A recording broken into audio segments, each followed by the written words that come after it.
মৃত ব্যক্তির জন্য 4 দিন ও 40 দিন পর সমাজের সবাইকে দাওয়াত করে খাওয়ানোটা সওয়াবের কাজ কি? মৃত ব্যক্তির পাশে বসে কোরআন মাজিদ পড়াও খতম দেওয়া কি সওয়াবের কাজ? আমরা যে কবরস্থানের পাশে গিয়ে বলি আসসালামু আলাইকুম হালাল কবর, এটা কি ঠিক কিনা?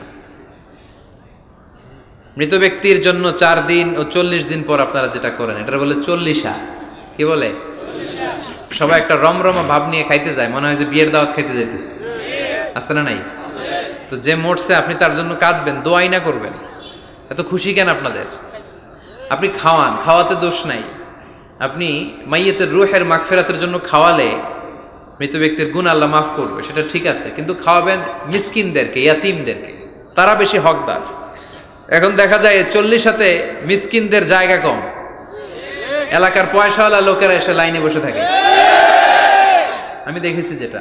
কিন্তু দরকার ছিল, আমার আব্বা মারা গেছে, এই এতিমখানায় আমি একটা গরু দিয়ে দিলাম, ওরা সারা বছর খেতে পায় না, ওরা খাবে, খেয়ে আমার আব্বার জন্য দোয়া করবে, ঠিক কিনা?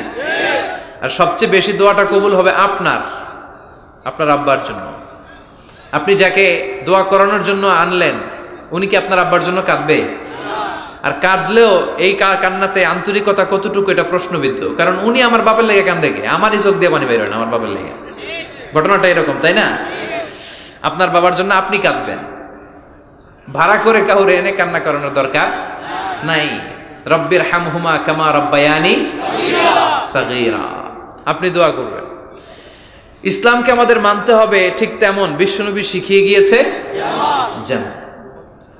বিশ্বনবীর জীবদ্দশায় বিশ্বনবী ওনার প্রথম প্রিয়তমা স্ত্রীকে হারালেন, নাম কি? খাদিজা। এত ভালোবাসতেন এই স্ত্রীকে, আল্লাহর কাছে বলতেন, আল্লাহ কিয়ামতের দিন যেদিন মানুষ মানুষকে চিনবে না, বন্ধু বন্ধুরে চিনবে না, ভাই ভাইরে চিনবে না, পীর সাহেব মুরিদরে চিনবে না, মুরিদ পীর সাহেবরে চিনবে না, ওই কঠিন দিনে আমি যেন আমার খাদিজারে ভুলে না যাই। খাদিজাকে কবর দিয়ে বিশ্বনবী দাঁড়িয়ে রইলেন, দাফন দিয়ে দোয়া করলেন, কাঁদলেন, সবাই চলে যায়, বিশ্বনবী যায় না। সাইয়েদনা আবু বকর বললেন, ইয়া রাসূলুল্লাহ চলেন না, যাই, অনেক তো হলো। বিশ্বনবী বললেন, তোমার মনে চায় তুমি যাও, আমি বসে থাকবো, আমি এখানে দাঁড়িয়ে খাদিজার কবরের 3টা প্রশ্নের জবাব দিয়ে এরপরে বাড়িতে যাব। সাইয়েদনা জিবরাইল এসে বললেন, ইয়া রাসূলুল্লাহ খাদিজার প্রশ্নের জবাব নিয়ে আপনার টেনশন করার দরকার নাই, আপনার কোনো টেনশন নাই, খাদিজার কবরের প্রশ্নের জবাব আরশের উপর থেকে আল্লাহ নিজেই দিয়ে দিবে। এজন্য মা বাবার জন্য আমরা দোয়া করব, আমরা সাদাকা করব। মৃত ব্যক্তির সামনে বসে কোরআন পড়া যায় কিনা? হ্যাঁ, হাদিসে এসেছে, ইকরাউ আলা মাউতাকুম সূরাতা ইয়াসিন, তোমরা তোমাদের মুমূর্ষ রোগীদের সামনে বসে, মৃত্যু পথযাত্রী এদের সামনে বসে সূরাতু ইয়াসিন তেলাওয়াত করো, তাহলে তার মৃত্যুর কষ্টটারে হালকা করে দিবে কে?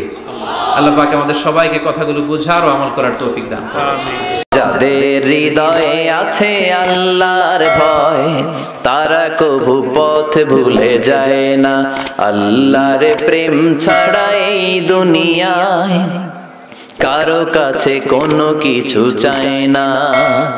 রাতের